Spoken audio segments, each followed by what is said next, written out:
Hello, I'm Nicki Thornton and I am the author of these three books, The Last Chance Hotel, The Bad Luck Lighthouse and The Cutthroat Cafe. And these three are all crime fiction stories set in a magical world where magic exists, but very, very few people are magical, and sorcerers have to behave in a very secretive way about their magic. And occasionally sorcerers don't behave themselves and they get investigated by the magical police. In each of the three stories, Seth gets involved in an investigation to find out why magic is being used for things it shouldn't be, and trying to work out who is behind who and what magic is behind different instances in the stories. The first one is The Last Chance Hotel, which in this one Seth discovers the whole world of magic is real when he himself is accused of killing a sorcerer. In the second one, Seth gets involved in an investigation at a remote lighthouse which is being renovated. The whole project is beset with problems and accidents. Everyone starts to wonder if the lighthouse is haunted, but Seth's suspicions focus on magic and suspects someone is a sorcerer among the party. But why are they trying to disrupt the renovations of the lighthouse? In the third story, The Cutthroat Cafe, Seth arrives in Gramici, a town where lots of magical folk live, although they still must be secretive. He by now wants to see if he has any chance of becoming magical, and he wants an apprenticeship, but he's arrived in Gramici at exactly the wrong time because the apprentices are the people who are now under attack, and Seth must try to find out who and why that is happening before his chance of ever becoming magical fails. You can read any of the books in any order, although they're probably best read in the order The Last Chance Hotel, then The Bad Luck Lighthouse and then The Cutthroat Cafe.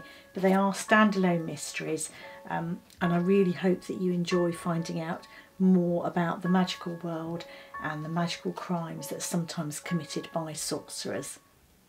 I'm going to read you the first chapter of The Last Chance Hotel, which is called, strangely enough, The Last Chance Hotel. In the kitchen of The Last Chance Hotel, the loudest sound you are usually likely to hear was the gentle bubble of a lone egg coming to the boil. But today the air was alive with yells from Henri Mould, the balding head chef bent double with old age, barking out orders as he hobbled around the kitchen. "Seth, those tarts out of the oven now!" yelled Henri, causing kitchen boy Seth to twist around on his spindly legs and hurtle to the other side of the kitchen. All around him the air was filled with the smell of garlic butter and roasting meat, and cloudy with the dust of flour, herbs and spices. Steam ballooned, jelly set and saucepans bubbled.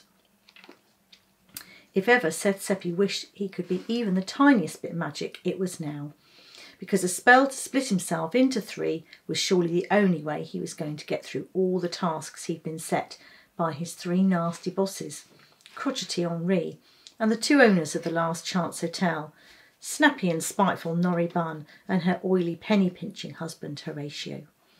It felt like the hotel had been preparing forever for these special guests that Mr. Bunn had been bouncing on his toes about, and today was the day they were due to arrive.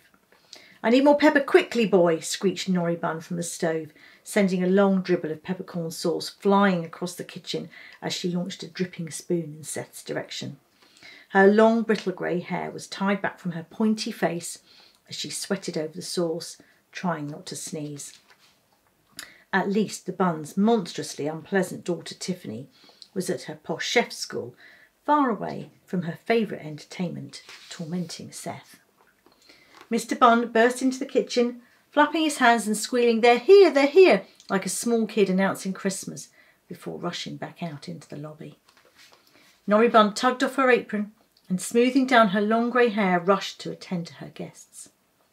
Seth managed to be first to reach the crack in the kitchen wall where it was possible to see through to the lobby and sneak a glimpse of the arriving guests. As he put his eye to the hole, he could hear the sounds of keys being jangled and Mr. and Mrs. Bunn on their best behaviour greeting the new arrivals. Henri moved across the kitchen with unusual sprightliness, poked Seth out of the way with a very sharp elbow and peered through the crack.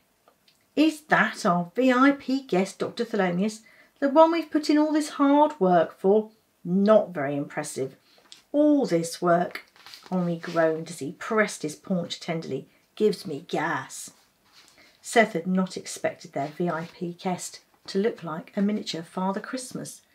Dr. Thelonious had white hair, a round tummy and eyes that twinkled, but he must only have come up to Seth's shoulder. "And the chap with him, what a peacock!" Henri continued his spying. "Guess that's his security. Looks about as good at security as a chicken. What a ridiculous moustache." Seth longed for a summons from Mr. Bunn that someone needed help with their bags so he could get a closer look.